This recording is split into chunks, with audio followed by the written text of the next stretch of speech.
আপুনি কুশলে থাকক মিছ ভাৱনা দুৱৰা। কবি ভাৰ্গৱ দুৱৰা, আবৃত্তি হিমাংশু প্ৰসাদ দাস, সংগীত দিবাকৰ দয়া। ভুলবোৰ সেইদিনাই কৰিছিলো আৰু কৰো বুলিয়েই কৰিছিলো মিছ ভাৱনা দুৱৰা। যিদিনা আপোনাক প্ৰথমবাৰ দেখিছিলো, প্ৰথমবাৰ কথা হৈছিলো আৰু আপোনাৰ চহৰত নিজক হেৰুৱাই পেলাইছিলো একপক্ষীয়ভাৱে। কোনো আপত্তি আৰু অভিযোগ নাৰাখি আঁতৰি আহিছিলো আপোনাৰ পৰা, আপোনাক নজনোৱাকৈয়ে। যিদিনাই মই আঁতৰি যাবৰ বাবে আপোনাৰ অনুৰোধ আহিছিল হোৱাটছএপৰ শেষৰটো মেছেজত, আপুনি বন্ধুত্ব বিচাৰিছিল আৰু মই প্ৰেম। আপোনাক একাধিকবাৰ নিবেদন কৰিছিলো মোৰ প্ৰেমৰ প্ৰস্তাৱ। আপুনি যুক্তি দাঙি ধৰিছিল আমাৰ প্ৰেমৰ বিৰুদ্ধে আৰু মই সপক্ষে। এইলৈ প্ৰতিবাদ মুখৰ হৈ পৰিছিল আপোনাৰ চহৰখন। আপুনি জাননী জাৰি কৰিছিল মোৰ বিৰুদ্ধে। বাক স্বাধীনতা খৰ্ব হৈছিল মোৰ আপোনাৰ চহৰত। আপুনি আপোনাৰ হৃদয়ৰ দুৱাৰ দলিত বান্ধি দিছিল মোৰ শেষ সীমাৰেখাডাল। এফালে আছিল বন্ধুত্বৰ প্ৰস্তাৱ আৰু আনটোফালে যাৱজ্জীৱন নিষেধাজ্ঞা। সদৌ শেষত বিজয়সূচক শেষ হাঁহিটো আপোনাৰহে আছিল ভাৱনা দুৱৰা। আপোনাক হেৰুৱাৰ ভয়ত মানি লৈছিলো বন্ধুত্বৰ প্ৰস্তাৱ। দুখৰ ওজন বেছি হলে ভাৰসাম্য হেৰুৱাই পেলাই মন আৰু মগজুৱে। ভুলবোৰ আত্মগ্লানি হয়, উপলব্ধি কৰালৈ দেৰি হৈ যায়, বহু দেৰি।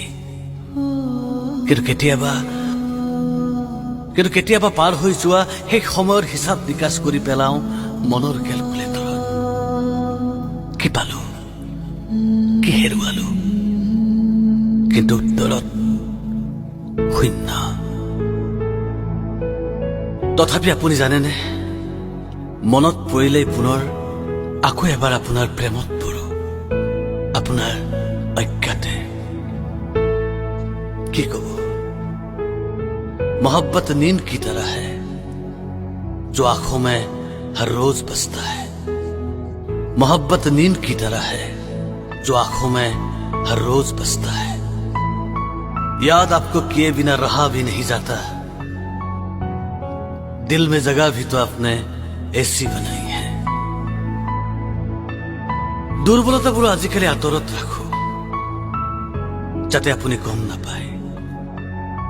অকস্মাত গম পালে পুনৰ আৰম্ভ হোৱাৰ আশংকা আপোনাৰ মাৰাথান জেৰাৰ। আপোনাৰ জেৰাৰ সন্মুখীন হোৱাৰ সাহস মোৰ আজিকালি নাই ভাৱনা দুৱৰা। এনেকৈ ভাবি থাকো, ভাঙি থাকো কথাবোৰ, অস্পষ্ট আৰু ভাগৰুৱা সকলোবোৰ।